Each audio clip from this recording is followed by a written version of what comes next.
Olympics क्या है, इसका आगाज़ कहाँ से हुआ और इसकी डिटेल क्या थी, इवेंट कितने इसमें कौन कौन से होते थे, कितने दिन तक ये जारी रहती थी, इन तमाम की डिटेल आज के लेक्चर में हम इंशाल्लाह डिटेल से डिस्कस करेंगे। तो एंशियंट ओलंपिक्स को पढ़ने से पहले, एंशियंट ओलंपिक्स को डिस्कस करने से पहले हम देखेंगे स्पार्टा से क्या मुराद था या स्पार्टन से क्या मुराद था। ठीक है, एंशियंट ओलंपिक्स जो है ना, इसका हमें इतना तो आइडिया है कि एंशियंट ओलंपिक्स का जो आगाज़ है, जो स्टार्ट है, वो ग्रीक से हुआ था, यूनान से हुआ था जी। एंशियंट ओलंपिक्स का आगाज़ यूनान से हुआ था, ग्रीक से हुआ था। अब ग्रीक या यूनान जो था ना, इसके अंदर बहुत ज़्यादा स्टेट्स थी, इसमें बहुत ज़्यादा रियासतें थी, और जिनमें मेजर रियासतें या मेन जो रियासत थी ना, वो एक स्टेट थी जिसको हम स्पार्टा कहते थे, और इसके रहने वाले जो बाशिंदे थे, इसके रहने वाले जो लोग थे, उनको स्पार्टन्स कहा जाता था। और दूसरी जो मेन इसकी स्टेट थी ना, वो एथेंस कहलाती थी, और ये मेन स्टेट्स थी, बड़ी स्टेट्स भी यही थी, और इन दोनों की आपस में लड़ाई लगी रहती थी। स्पार्टा वाले जो थे वो एथेंस के ऊपर अटैक करते थे, एथेंस जो थे वो स्पार्टा के ऊपर अटैक करते थे, ताकि हम इनके ऊपर काबज़ हो जाएं और हम इनके एरिया को अपने कब्ज़े में ले लें वगैरह वगैरह, और हम इनके ऊपर रूल करें।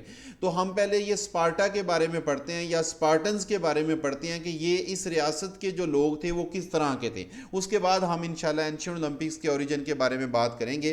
तो जब हम स्पार्टन्स के बारे में या स्पार्टा के बारे में देखते हैं तो हमें पता चलता है जी, जो स्पार्टन्स जो थे वो यूटिलिटेरियन थे। यूटिलिटेरियन से मुराद ये है कि वो फिज़िकल वर्ड के ऊपर कह लें या ये कह लें कि वो सेहतमंद बॉडी के ऊपर यकीन रखते थे। वो ये समझते थे कि अगर कोई बच्चा बीमार है, अगर कोई शख्स अपनी रियासत को फ़ायदा नहीं पहुंचा सकता, तो उसको कोई हक नहीं है जीने का। ठीक है, इसलिए हम कहते हैं कि स्पार्टन्स जो थे वो यूटिलिटेरियन थे, यानी वो यूज़फुल जो थे ना, चीज़ों के यूज़फुलनेस के ऊपर यकीन रखते थे, चीज़ों के मुफीद होने पे यकीन रखते थे। वो ये समझते थे कि अगर कोई चीज़ फ़ायदा मंद नहीं है रियासत के लिए तो उसको जीने का कोई हक नहीं है। ठीक है, और दूसरी इनकी जो मेन कह लें कि करैक्टरिस्टिक्स थी वो ये थी कि ये फ़िज़िकल एजुकेशन के ऊपर कह लें या फ़िज़िकल फ़िटनेस के ऊपर कह लें या फ़िज़िकल ट्रेनिंग के ऊपर कह लें, बहुत ज़्यादा फोकस होता था इनका। ये फ़िटनेस के ऊपर बहुत ज़्यादा यकीन रखते थे। ठीक है, इसीलिए कहा जाता है कि स्पार्टन्स जो थे वो एथलेटिक एक्सीलेंस के ऊपर यकीन रखते थे, यानी वो फ़िज़िकली ट्रेनिंग के ऊपर, फ़िज़िकल फ़िटनेस के ऊपर वो बहुत ज़्यादा फोकस करते थे। और जो बाकी एजुकेशन थी, जैसे म्यूज़िक की एजुकेशन हो, ग्रामर की एजुकेशन हो, फ़िलासफ़ी की हो, या इनके ऊपर उनका कोई इतना ज़्यादा कह लें बिलीफ नहीं था, या वो इसके ऊपर इतना ज़्यादा फोकस नहीं करते थे। ठीक है, और अपनी रियासत के साथ, अपनी स्टेट के साथ ये लोग बहुत ज़्यादा लॉयल होते थे, बहुत ज़्यादा मुखलिस थे। और इनका जो एजुकेशन सिस्टम था जिसमें ये अपने बच्चों को फ़िज़िकल ट्रेनिंग देते थे, ठीक है, उस एजुकेशन सिस्टम को एगॉग कहा जाता था। ये क्वेश्चन में पूछ लिया जाता है कि स्पार्टन्स का जो एजुकेशनल सिस्टम था, उस एजुकेशनल सिस्टम को क्या कहा जाता था उनकी लैंग्वेज में, उनकी टर्म्स में। इसको हम एगॉग कहते थे, जिसका मतलब ये होता था कि जिसके तहत बच्चे एजुकेशन हासिल करते थे। और वो एजुकेशन किससे रिलेटेड होती थी? वो फिज़िकल फिटनेस से रिलेटेड होती थी, ट्रेनिंग से रिलेटेड होती थी, जंग लड़ने के हवाले से होती थी, उसको अगॉक वो कहते थे। ठीक है, उसके बाद इनके जो ग्राउंड्स होते थे, स्पार्टा के अंदर जो ग्राउंड्स थे फिज़िकल एजुकेशन और उसके लिए, स्पोर्ट्स के लिए, उसको वो प्लेटनिस्टास कहते थे उन ग्राउंड्स को। ये भी क्वेश्चन पूछ लिया जाता है कि स्पार्टन्स में या स्पार्टा में ग्राउंड्स को क्या कहा जाता था। ठीक है, और उसके बाद इनके बारे में ये बात फेमस थी कि इनके यहाँ जब भी कोई बच्चा वीक बच्चा पैदा होता था तो वो उस बच्चे को एक माउंटेन के ऊपर, जिसको टाइग्रिस का नाम दिया जाता था, उस माउंटेन के ऊपर वो छोड़ आते थे, ताकि वो बच्चा खुद ही वहाँ पे उसकी डेथ हो जाए या परिंदे वगैरह जो थे वो उसको खा जाएं। यानी वो कमज़ोर बच्चों के ऊपर यकीन नहीं रखते थे। वो कहते थे यूटिलिटेरियनिज़म के ऊपर उनका यकीन था कि अगर ये बच्चा कमज़ोर है तो ये अपनी रियासत को कोई फ़ायदा नहीं पहुंचा सकता, इसको इसलिए उसको पहले ही वो छोड़ देते थे मरने के लिए अपनी उस पहाड़ के ऊपर, जिसको वो टाइग्रस का नाम देते थे।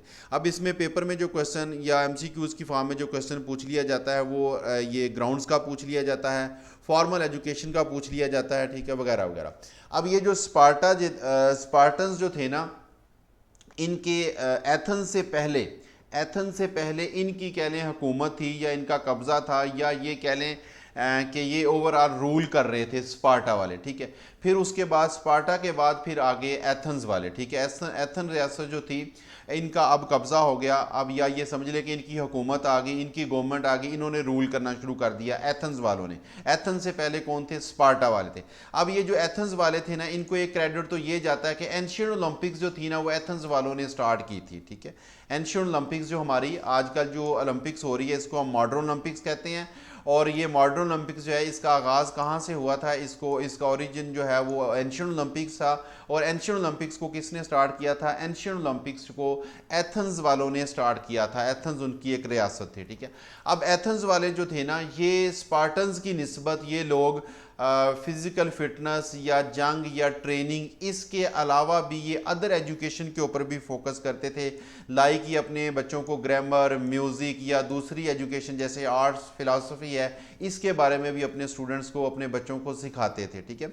और इसके लिए इनके हर शहर में तकरीबन एक जिम्नेज़ियम होता था। हर शहर में एक जिम्नेज़ियम होता था और वो जिम्नेज़ियम का एक ख़ास हिस्सा होता था, एक ख़ास पोर्शन था, उसको वो पैलेस्ट्रा कहते थे। ये पैलेस्ट्रा वो जगह थी जहाँ पे वो अपने बच्चों को रेसलिंग या एथलेटिक्स या फिज़िकल ट्रेनिंग से वगैरह वगैरह जो चीज़ें थी ना वो सिखाते थे। यानी जिम्नेज़ियम का वो पार्ट जहाँ पे रेसलिंग सिखाई जाती थी, जहाँ पे एथलेटिक्स सिखाई जाती थी, यहाँ पे फिज़िकल ट्रेनिंग करवाई जाती थी, उसको पैलेस्ट्रा कहा जाता था।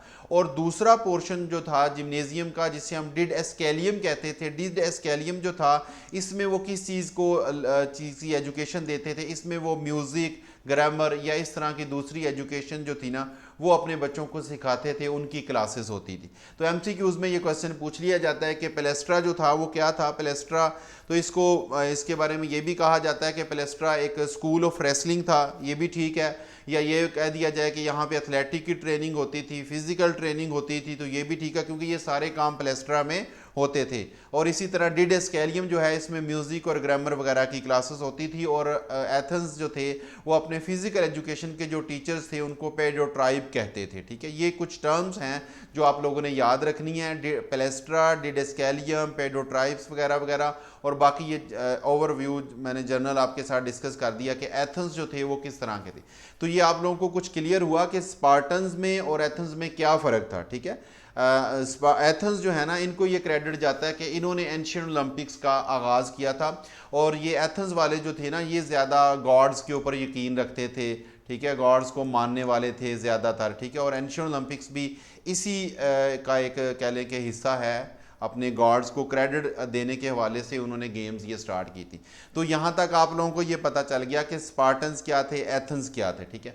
अब हम आते हैं ओलंपिक, ये हम पहले कैलेंडर डिस्कस करेंगे उस ताकि हम जब नेक्स्ट एंशियंट ओलंपिक्स के बारे में बात करें तो आप लोगों को ये पता चल जाए कि ये बीसी क्या है, एडी क्या है।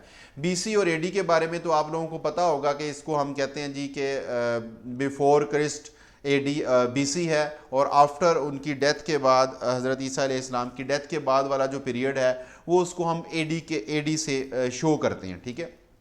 अब इसमें जो पॉइंट डिस्कस करने वाला है वो ये है कि एडी जो है ना वो तो सही असेंडिंग ऑर्डर में ही चलता है, ठीक है। यानी जो पहला साल होता है उसको हम 1 कहेंगे, फिर 2 कहेंगे, फिर 3 कहेंगे, ठीक है, फिर 4 कहेंगे, इसी तरह तरतीब के साथ चलेगा। और जिस साल वो पैदा हुए थे, जी आवाज़ मेरी क्लियर है तमाम लोगों को? इतरत आपकी तरफ को प्रॉब्लम है, बाकी तमाम लोगों को क्लियर है। ओके जी, हम बात कर रहे थे जी जो जिस ईयर वो पैदा हुए थे हज़रत ईसा अलैहिस्सलाम, जिस ईयर पैदा हुए थे ना उस ईयर को हम ज़ीरो कंसीडर करते हैं, उसको हम बुनियाद बनाते हैं, उसको ज़ीरो कंसीडर किया जाता है। अब ज़ीरो से राइट साइड पे जो टाइम शुरू होगा ना ये वो वाला टाइम होगा जो उनकी डेथ, आफ्टर द डेथ, उनकी डेथ के बाद वाला। और ज़ीरो से पहले वाला जो पीरियड है वो उनकी पैदाइश से, उनकी बर्थ से पहले वाला पीरियड है, ठीक है। यानी अगर कैलेंडर की बात की जाए तो कैलेंडर में अगर हम ज़ीरो का जिक्र करेंगे तो ज़ीरो का मतलब ये नहीं होगा कि कुछ भी नहीं है, बल्कि ज़ीरो का मतलब भी वो वाला साल होगा जिस साल वो पैदा हुए थे, ठीक है। अब यहाँ पे आपको एक चीज़ समझ आ रही है, जो हमने इंटरवल स्केल पढ़ा था, इंटरवल स्केल में हमने पढ़ा था ना कि टाइम जो है या कैलेंडर जो है वो इंटरवल स्केल में आता है। और हमने ये पढ़ा था कि इंटरवल स्केल में हर वो चीज़ आएगी जिसमें ज़ीरो की वैल्यू कुछ होगी, ज़ीरो का मतलब कुछ होगा। ज़ीरो का मतलब ज़ीरो नहीं, बल्कि ज़ीरो भी किसी चीज़ को रिप्रेजेंट करेगा। तो यहाँ पे एक तो हमारा वो कंसेप्ट क्लियर हुआ कि यहाँ पे ज़ीरो से मुराद वो वाला ईयर था जिस ईयर हज़रत ईसा अलैहिस्सलाम पैदा हुए थे। इट मीन्स कि ज़ीरो का मतलब भी कोई दुरानिया है, ज़ीरो का मतलब ये नहीं है कि कोई टाइम नहीं था या कोई दुरानिया नहीं था। अब यहाँ पे जो चीज़ देखें कि उनकी पैदाइश से पहला जो साल था वो 1 BC हम कहेंगे, फिर 2 BC कहेंगे, फिर 3 BC कहेंगे। यानी ये BC वाला जो सिस्टम है ना, ये रिवर्स चलेगा। BC वाला सिस्टम जो है ये रिवर्स चलेगा। अब रिवर्स चलने से क्या मुराद है, इसके बारे में कुछ आप लोगों को समझ आई? रिवर्स चलने से मुराद क्या है? रिवर्स चलने से मुराद ये है कि अगर मैं बात कहूँ, लिखूँ मैं यहाँ पे 776 BC लिखता हूँ और इसके साथ मैं लिख देता हूँ 600 BC, ठीक है।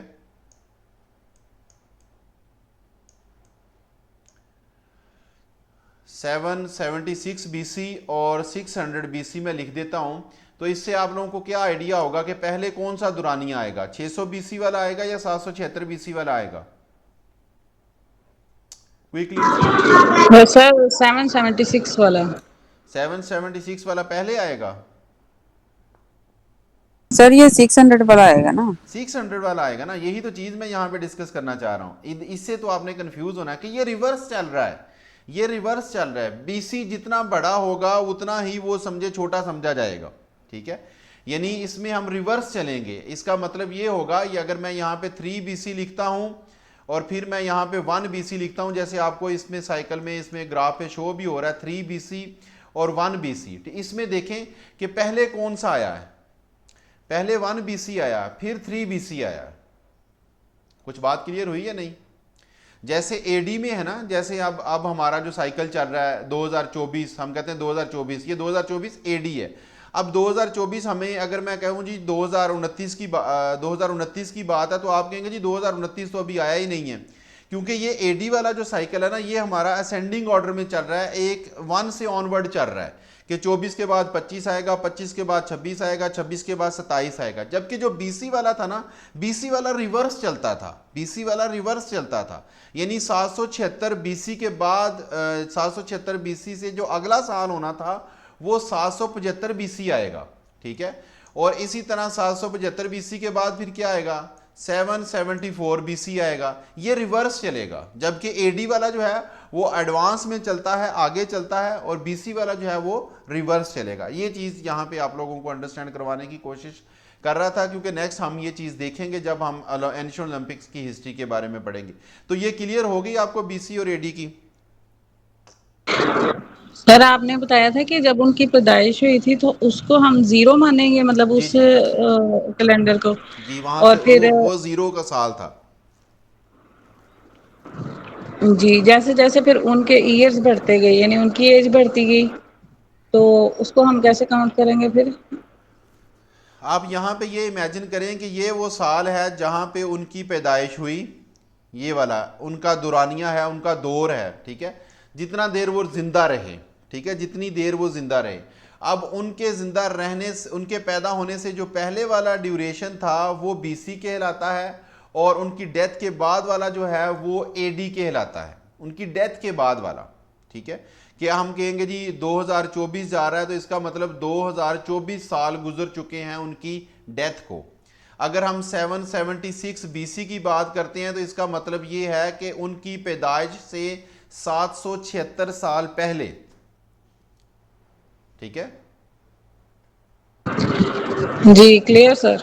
ओके, अब नेक्स्ट हम आते हैं जी एंशिएंट ओलंपिक्स के बारे में। तो ये जैसे हम बात कर चुके हैं जी, एंशिएंट ओलंपिक्स जो है इसका आगाज़ यूनान से हुआ था, और कब हुआ था, 776 BC में इसका आगाज़ हुआ था। और ये ओलंपिक्स कब कितने देर बाद हेल्ड होती थी, ये हर चौथे साल कंडक्ट होती थी। और जो ओलंपिक्स के दरमियान गैप होता था, यानी ये चूंकि हमने बात की है कि हर चौथे साल कंडक्ट होती थी, तो एक ओलंपिक से लेके दूसरी ओलंपिक तक का जो गैप था ना, उस गैप को ओलंपियाड कहते थे, ठीक है। ओलंपियाड के नाम से उसको याद किया जाता था।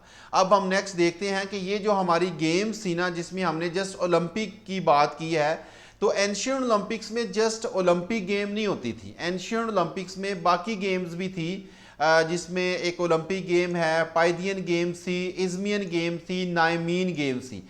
तो ये टोटल वहाँ पे 4 गेम्स होती थी, ठीक है। टोटल कितनी गेम थी? 4 गेम्स थी।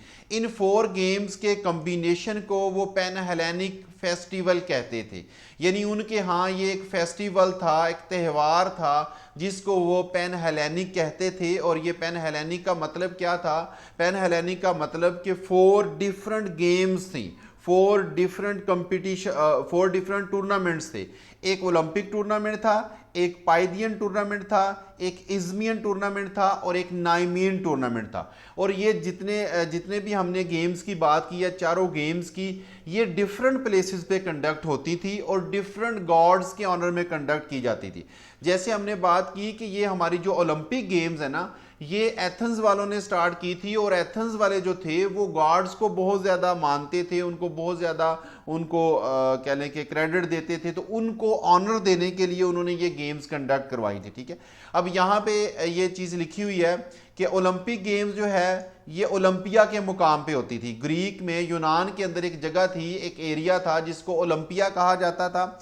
उस एरिया पे ओलंपिक गेम जो गेम्स होती थी उनको ओलंपिक गेम्स कहा जाता था। और ये किस गॉड के ऑनर में होती थी? जीएस गॉड के ऑनर में ये ओलंपिक्स कंडक्ट होती थी। और फिर इसका जो विनर होता था उसको जो हम एक ताज सा बना के पहनाते थे, जैसे ये आपको स्लाइड की लेफ्ट साइड पे कॉर्नर पे शो हो रहा है, तो वो ऑलिव जैतून के पत्तों का उसको ताज पहनाया जाता था। और ये कितने साल बाद कंडक्ट होती थी? ये हर चौथे साल कंडक्ट होती थी। और ये फर्स्ट टाइम कब स्टार्ट हुई थी? ये 776 बीसी में स्टार्ट हुई थी, ठीक है। यानी ओलंपिक गेम जो थी ये 776 बीसी में स्टार्ट हुई थी। इसी तरह बाकी गेम्स के बारे में भी डिटेल है कि बाकी गेम्स जो थी वो किस प्लेस पे कंडक्ट होती थी, किस मुकाम पे कंडक्ट होती थी, किस गॉड के अंदर में कंडक्ट होती थी, उनके विनर्स को कौन सा इनाम दिया जाता था, कितने साल बाद वो कंडक्ट होती थी और वो स्टार्ट कब कब हुई हैं, ठीक है। ये सारा चार्ट आपको ये शो हो रहा है। नंबर 2 पे देखें, हमारे पास जो गेम्स लिखी हुई हैं नंबर 2 पे,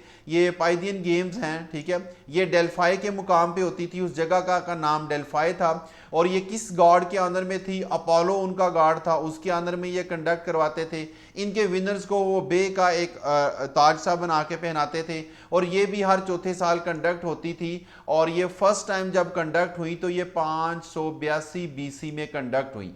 अब यहाँ पे हमने बात की है 776 बीसी और फिर हमने बात की है 582 बीसी। तो इससे क्या मुराद होगा कि पहले कौन सी कंडक्ट हुई थी?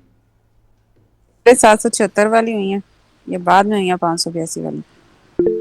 क्यों जी, बाकी लोग बताएं भाई। तो ओल्डेस्ट कौन सी होंगी? 582 वाली होंगी या 776 वाली होंगी? सर 582 वाली।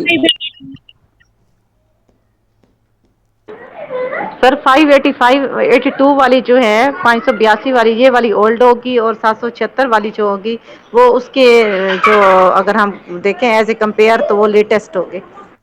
नहीं ना, फिर आप समझे नहीं है कैलेंडर को भाई, अभी तक कैलेंडर को आप नहीं समझे अभी इसके तक। अंदर जो है ना 776 बीसी वाली ओल्ड होगी और 582 वाली जो है वो उसके बाद होगी। हाँ जी, सबसे 776 पुरानी ओलंपिक्स क्योंकि जो थी ना, सबसे ये जो पहले आप डिफेंडिंग ऑर्डर में चल रहे हैं। जी आप ये समझें कि ये 776 बीसी वाली सबसे ओल्डेस्ट है। मैं यही तो बता रहा हूँ कि ये रिवर्स चलता है। अब आप इसको इस तरह समझें कि ये 776 बीसी था, ठीक है। तो 776 के बाद फिर अगला साल कौन सा आया होगा? ये 775 आया होगा, ठीक है। फिर इसके बाद कौन सा आया होगा? 774 आया होगा, ठीक है। और इसी तरह करते करते करते ये रिवर्स होते होते कहाँ पे आ गया होगा? 600 पे आ गया होगा। 600 फिर रिवर्स होना शुरू हुआ होगा और ये करते करते कहाँ पे आ गया होगा? 582 पे कंडक्ट 582 पे आ गया होगा। तो ये देखें 786 तो बहुत पहले था और 582 तो बहुत बाद में आया उसकी। कुछ बात समझ आई या नहीं आप लोगों को?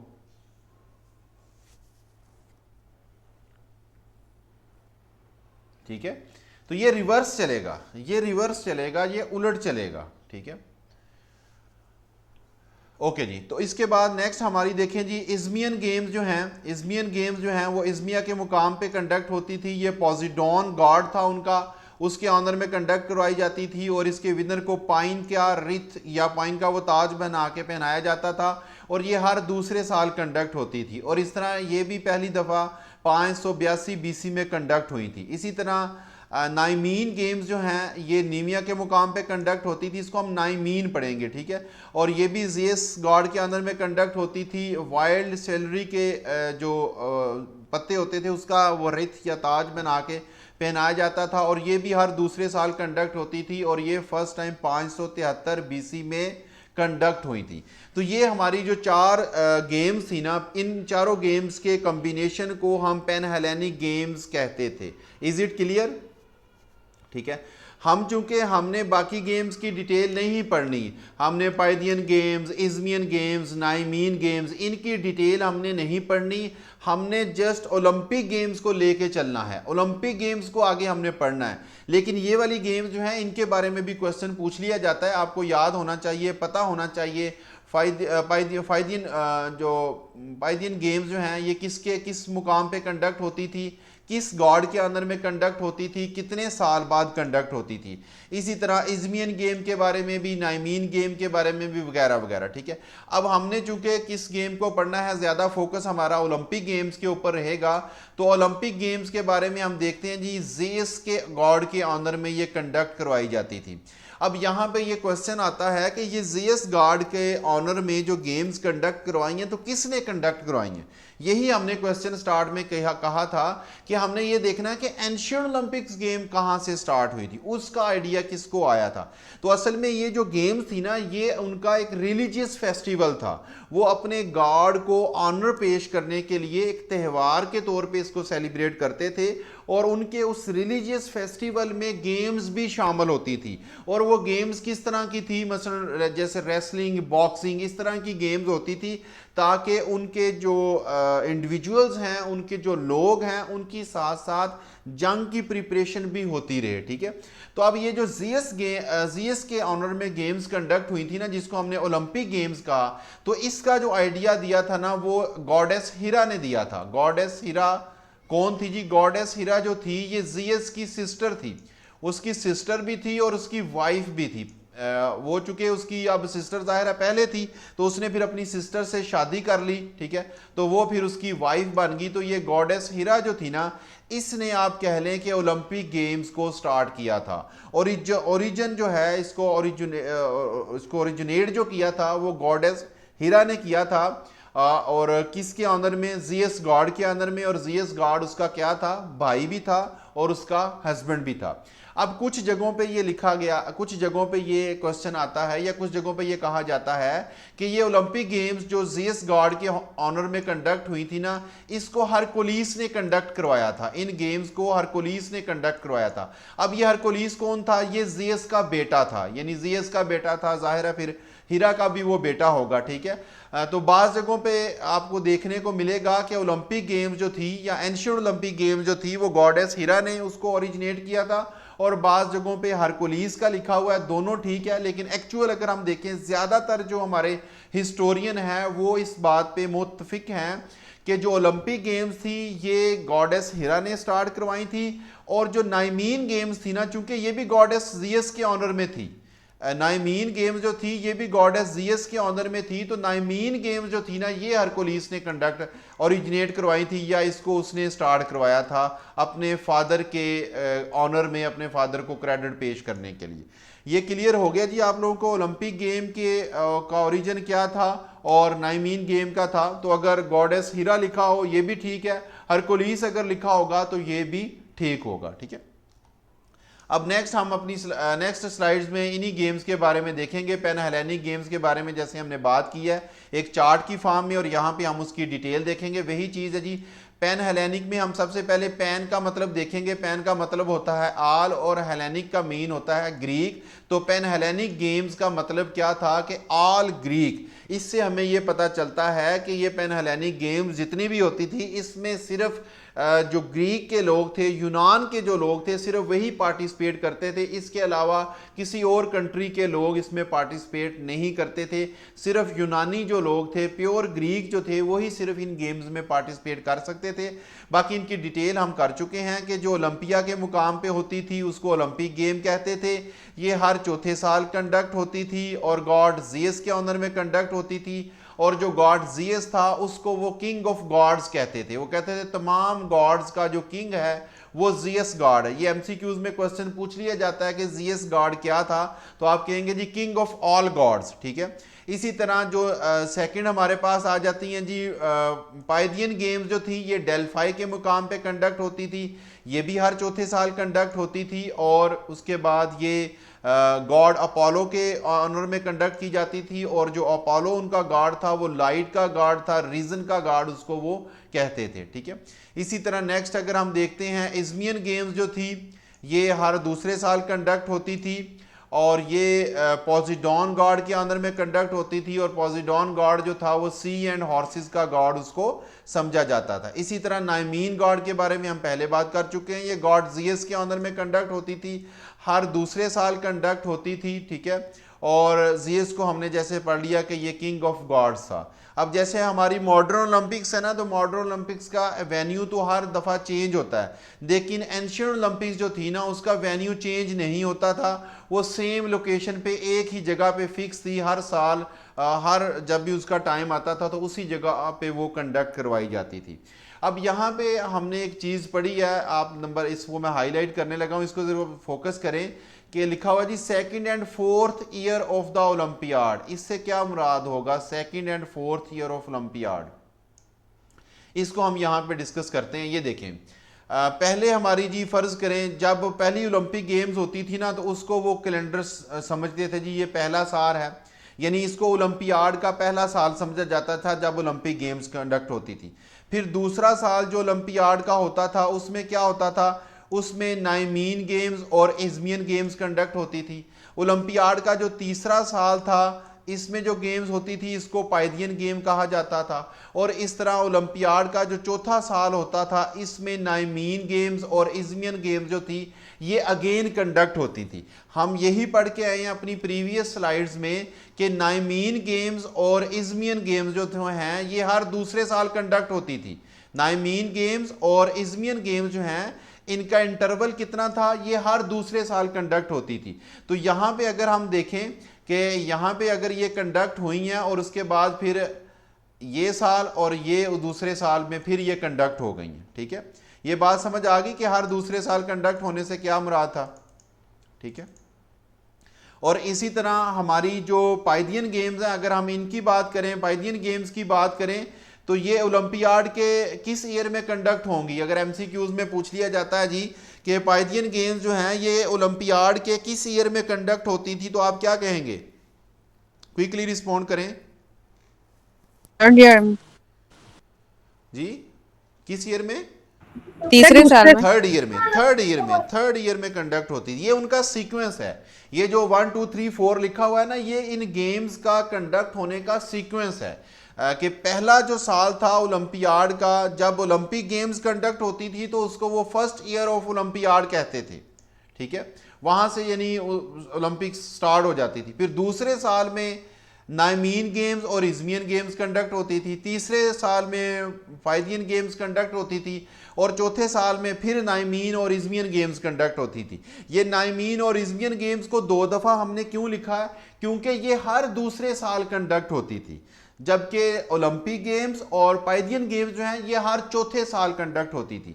तो ये एक साइकिल जब इस तरह मुकम्मल हो जाता था तो फिर क्या होता था, फिर वो शुरू में आ जाते थी नाइमियन इज़मियन गेम्स के बाद फिर कौन सी गेम्स आ जाती थी, फिर ओलंपिक गेम्स आती थी, फिर नाइमियन गेम्स, फिर इज़मियन गेम्स, फिर पाइदियन गेम्स, और इस तरह ये साइकिल जो था ये उनका चलता रहता था। Is it clear.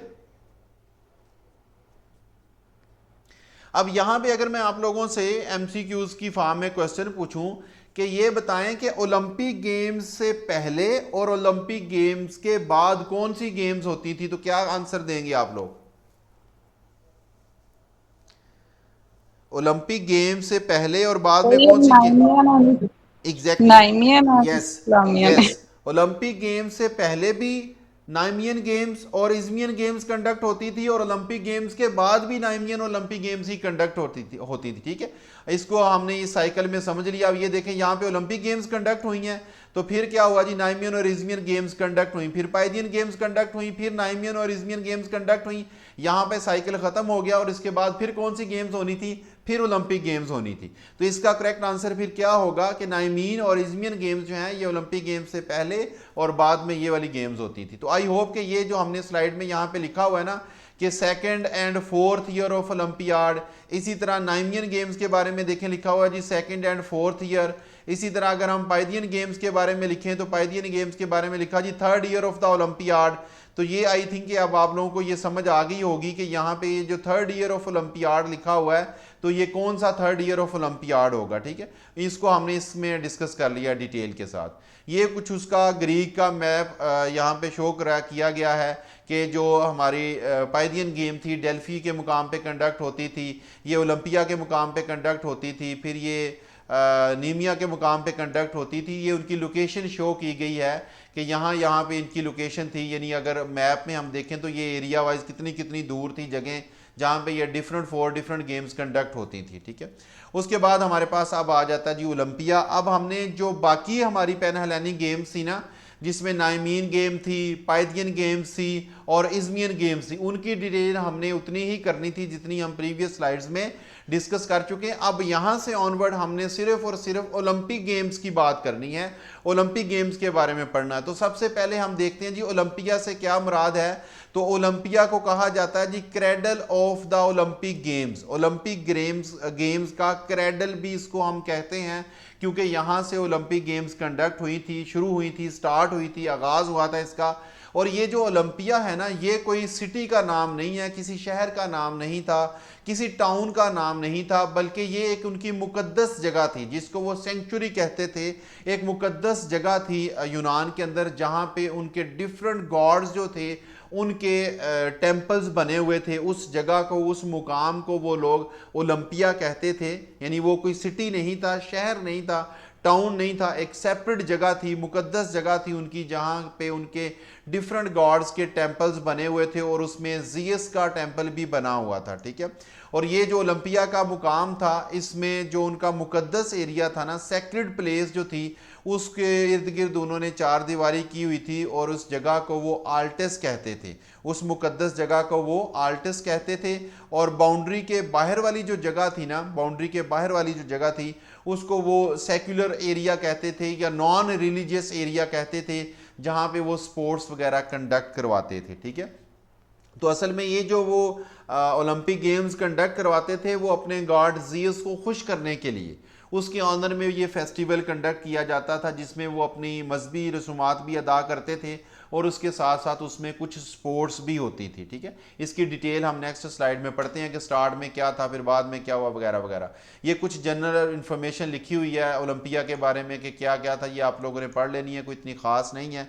और ओलंपिक गेम्स का जो नाम रखा गया था ना ओलंपिक्स, ये उनके करीब जो एक माउंट, एक पहाड़ था ओलंपस, उसके नाम से इसका नाम जो था वो ओलंपिक गेम्स रखा गया था, ठीक है। और ये जो जगह जिसको हम कहते थे ना ओलंपिया, हमने स्टार्ट में कहा कि ये उनकी मुकद्दस जगह थी, तो इस मुकद्दस जगह का नाम ओलंपिया जो है ना, ये भी इस पहाड़ की वजह से ही पड़ा था। उस पहाड़ का नाम माउंट ओलंपस था और जिसकी वजह से लोगों ने उनका जो मुकद्दस एरिया था, सेक्रेड प्लेस थी, उसको ओलंपिया कहना शुरू कर दिया और फिर उधर से ही उन गेम्स को भी ओलंपिक गेम्स कहना शुरू हो गए, ठीक है।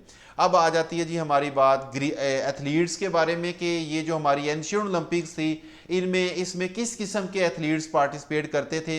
तो उसके लिए ज़रूरी होता था जी कि वो उसका ओरिजिन जो है वो यूनान से हो, ग्रीक हो, उसके बाद वो आज़ाद हो, वो स्लेव ना हो, ग़ुलाम ना हो, और उसके यानी ये कंडीशन थी कि वो मेल हो, दूसरे नंबर पे ग्रीक हो और तीसरे नंबर पे आज़ाद हो, फ्री हो, स्लेव ना हो, ठीक है। जो वीमेन थी उनको पार्टिसिपेट करने की इजाज़त नहीं थी, जो ग़ुलाम होते थे उनको पार्टिसिपेट करने की इजाज़त नहीं थी, जो फॉरेनर्स थे, जो आउट ऑफ ग्रीक थे, उनको भी पार्टिसिपेट करने की इजाज़त नहीं होती थी, ठीक है। और जब ये लोग ओलंपिक गेम्स में पार्टिसिपेट करने के लिए ट्रैवल करते थे तो वो काफ़ी महीना पहले ही अपनी ट्रैवलिंग स्टार्ट कर देते थे और फिर ओलंपिया के मुकाम से पहले एक शहर आता था जिसको वो एलिस कहते थे। यहाँ पे वो स्टे करते थे और यहाँ पे फिर वो डिसाइड करते थे, फाइनल सिलेक्शन यहाँ पे होती थी एलिस में कि कौन जाके नेक्स्ट ओलंपिया के मुकाम पे compete करेगा, कौन ओलंपिया के मुकाम पे जाके खेलेगा, फाइट कौन करेगा, ठीक है। उसके बाद नेक्स्ट हमारे जो फेमस एथलीट थे एंशियंट ओलंपिक्स में, उसमें ये उसके डिफरेंस के नाम लिखे हुए हैं मुख्तलिफ लोगों के। इसमें सबसे ज़्यादा जो पॉपुलर था वो माइलो था, ठीक है। माइलो जो था उसने प्रोग्रेशन का प्रिंसिपल भी दिया था। ये हम जब साइंटिफिक कोचिंग पढ़ेंगे उसमें हम डिस्कस करेंगे कि प्रोग्रेशन का प्रिंसिपल क्या था। तो माइलो जो था ना वो प्रैक्टिस के लिए ना अपने आप को ट्रेनिंग करने के लिए उसके यहाँ एक छोटा सा बछड़ा था, तो वो उस बछड़े को अपने कंधे पे उठा के डेली वॉक करता था अपने आप को फिट रखने के लिए। तो वो जैसे जैसे बछड़ा बड़ा होता गया तो वैसे वैसे उसकी बॉडी भी उसके वेट को, बछड़े के वेट को अडॉप्ट करती गई। इवन जब वो बच्चा, बैल का जो बच्चा था, मुकम्मल एक बैल बन गया तो उस वक्त वो मुकम्मल बैल को भी माइलो बड़ी इजीली अपने कंधे पे उठा के रनिंग कर सकता था, वॉक कर सकता था। और इसी से जो प्रोग्रेशन का प्रिंसिपल है ना वो जनरेट हुआ था। ये हम साइंटिफिक कोचिंग में पढ़ेंगे। और माइलो जो था उसने पीरियोडोनाइक विन किया था। पीरियोडोनाइक एक अवार्ड था। इससे मुराद ये होता था कि जो चारों गेम्स में विन होता था, यानी जो पैन हेलेनिक गेम्स थी ना उनमें जो उन तमाम गेम्स में विनर होते थे, यानी वो पाइदियन गेम्स में भी विनर था, वो इज़मियन गेम्स में भी विनर था, वो ओलंपिक गेम्स में भी विनर था, वो इज़मियन गेम्स में भी विनर था। तो ऐसा एथलीट जो चारों गेम्स में, इन चारों पैन हेलेनिक इवेंट्स में विनर होता था, उसको वो एक अवार्ड देते थे जिसको वो पीरियोडोनाइक कहते थे। तो माइलो जो था उसको ये पीरियोडोनाइक अवार्ड जो था ये मिला हुआ था। बाकी ये थियोजेंसी, लियोडेनास और डेग्रॉस, ये डिफरेंट, ये भी अदर फेमस एथलीट थे जिनकी परफॉर्मेंस बहुत ज़्यादा अच्छी थी, ठीक है। उसके बाद नेक्स्ट हमारे पास कोरेबास था जी, एक ये भी बहुत फेमस था कोरेबास। इसके बारे में आता है ये फर्स्ट चैम्पियन था, ओलंपिक चैम्पियन। ये अक्सर आप लोगों ने एमसीक्यूज में देखा होगा।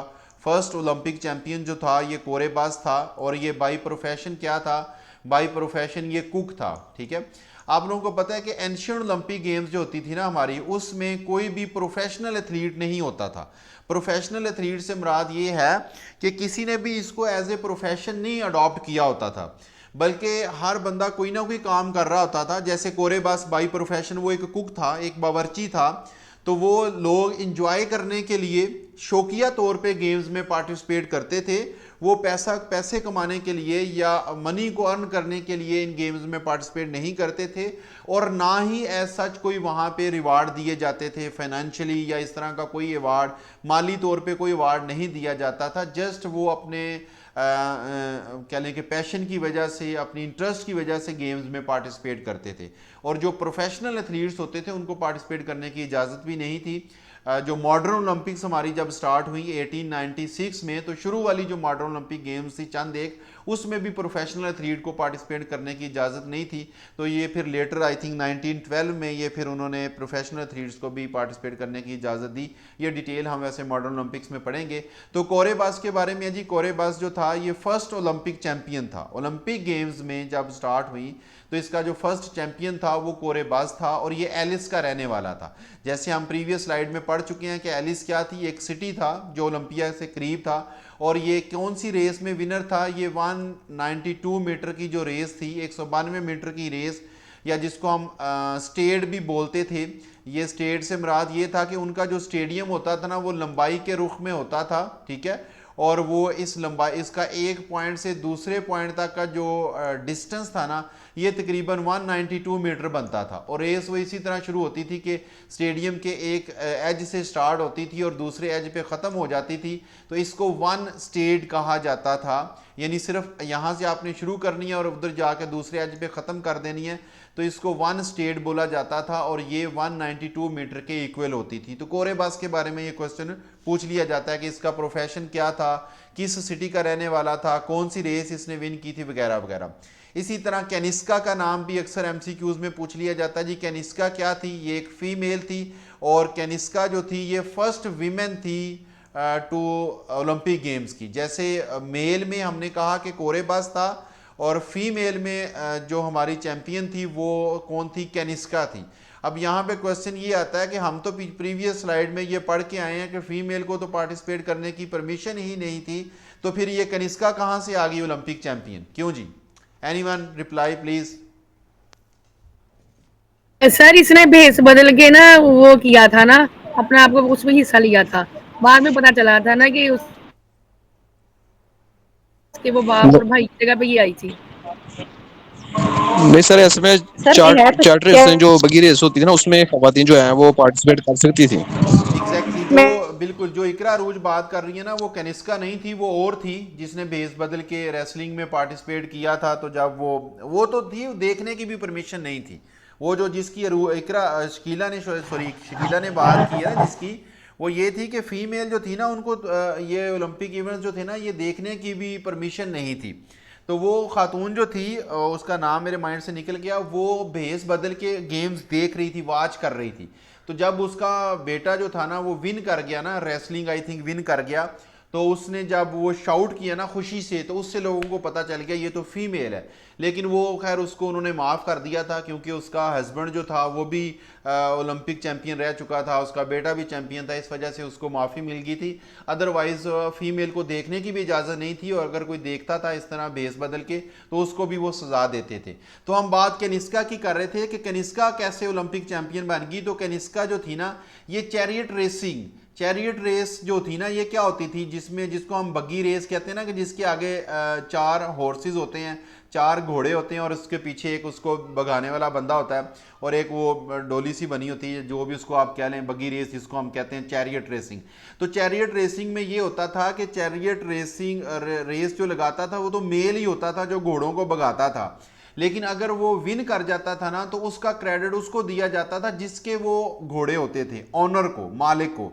तो कनिष्का जो थी ना, ये उन घोड़ों की मालिक थी, ठीक है। तो जब इसकी चैरियट रेस में इसके घोड़ों ने विन किया, इसके हॉर्सेस ने विन किया, तो फिर वो ओलंपिक चैंपियन कनिष्का कहलाई थी, क्योंकि ये उन हॉर्सेस की ऑनर थी। इस वजह से कनिष्का को, और हम कहते हैं कि ये फीमेल में कनिष्का हमारे पास फर्स्ट ओलंपिक चैंपियन थी, क्योंकि ये उन हॉर्सेस की ऑनर थी। और इसके बारे में फिर ये कनिष्का जो थी, इन्होंने फर्स्ट ओलंपिक जो थी वो 396 बीसी में पार्टिसिपेट किया, और फिर 392 में इसने पार्टिसिपेट किया। अब देखें यहाँ पे आपको और वो अगेन बीसी वाली चीज़ क्लियर हो जाएगी कि यहाँ पे हम कह रहे हैं कि फर्स्ट टाइम कनिष्का ने किस ओलंपिक्स में पार्टिसिपेट किया था, 396 में पार्टिसिपेट किया था, और बाद में फिर 392 में पार्टिसिपेट किया।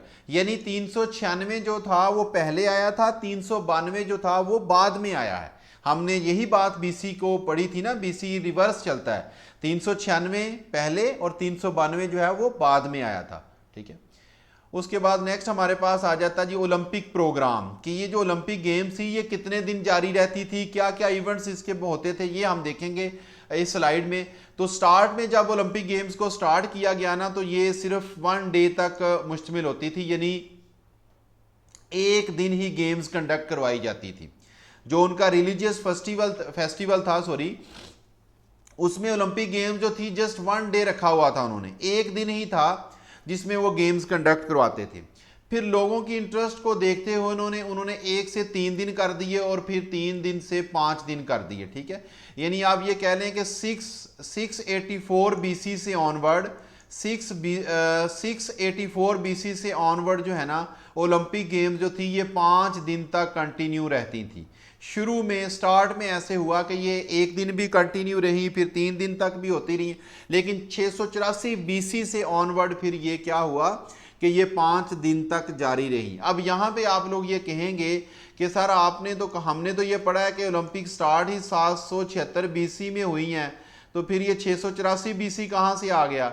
ये क्लियर हो गया पॉइंट आप लोगों का कि 776 बीसी में 776 बीसी में तो स्टार्ट हुई थी। तो हम ये कह रहे हैं कि 684 बीसी से ये 5 दिन इसका प्रोग्राम शिफ्ट हो गया। तो ये वही बात है कि बीसी वाला कैलेंडर जो था वो रिवर्स चलता था, उलट चलता था, ठीक है। ओके जी, अगर मैं आपसे यहाँ पे क्वेश्चन पूछूं कि क्या 777 बीसी में ओलंपिक्स हुई थी, तो आप लोग क्या कहेंगे, हुई थी या नहीं हुई थी? 770 बीसी में ओलंपिक्स थी या नहीं? जी सर। 777 बीसी में ओलंपिक्स थी या नहीं? नहीं सर, 77। 777 बीसी में ओलंपिक्स नहीं थी, क्योंकि ये स्टार्ट ही 776 बीसी में हुई हैं, और 776 बीसी के बाद फिर नेक्स्ट कब हुई हैं? 775 बीसी में, फिर 774 में। तो 777 बीसी में कोई ओलंपिक्स नहीं कंडक्ट हुई थी।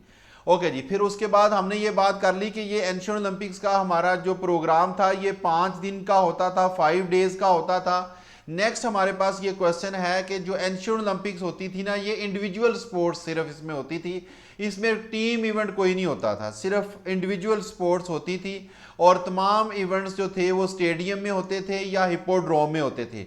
स्टेडियम से मुराद ये है कि जहाँ पे उनकी रेसेस वगैरह होती थी ना, रेसलिंग वगैरह, वो स्टेडियम में होती थी, और जो चैरियट रेसिंग वगैरह है और हॉर्स रेसिंग वगैरह है वो हिप्पोड्रोम में होती थी। या आप ये समझ लें कि हिप्पोड्रोम से मुराद ऐसी जगह थी जहाँ पे चैरियट रेसिंग और हॉर्स रेसिंग वगैरह होती थी। अब हमने बात की है कि एंशियंट ओलंपिक 5 दिन तक जारी रहती थी, तो हम देखेंगे वन बाय वन कि फर्स्ट डे जो होता था ओलंपिक का, उस दिन कौन से इवेंट्स होते थे या उस दिन क्या कुछ होता था। तो पहला दिन जो होता था इसमें ओथ लिया जाता था, तमाम एथलीट से ओथ लिया जाता था, और उसके साथ ही जो म्यूज़िक के कंपटीशंस होते थे ना, ये कंडक्ट किए जाते थे, म्यूज़िक के कंपटीशन कंडक्ट किए जाते थे, और जो उन कंपटीशन में म्यूज़िक के कंपटीशंस में विन कर जाता था, जो विनर होता था, उसको फिर ये अनाम के तौर पे, रिवार्ड के तौर पे ये कहा जाता था कि ड्यूरिंग गेम्स अब जितनी भी अनाउंसमेंट होंगी ये वो पर्सन करेगा जो म्यूज़िक के कंपटीशंस विन किए हैं जिसने। ये जो यहाँ पे लिखा हुआ है ना, ट्रम्पेट प्लेयर्स, ये म्यूजिक बजाने वाले, ड्रम बजाने वाले जो लोग थे, और इसके साथ लिखा हुआ है हेराल्ड्स। हेराल्ड से मुराद भी ये होता था कि जो लोग ड्रम बजा के खबरें देते थे, अनाउंसमेंट जब भी की जाती थी तो पहले ड्रम बजाया जाता था, ठीक है, जो जिसका मतलब ये होता था कि कुछ हुआ है, कोई नई चीज़ है, कोई न्यूज़ है, कोई खबर है, कोई इमरजेंसी है, ठीक है। तो हेराल्ड से मुराद भी वो लोग होते थे जो ड्रम बजाते थे। Is it clear?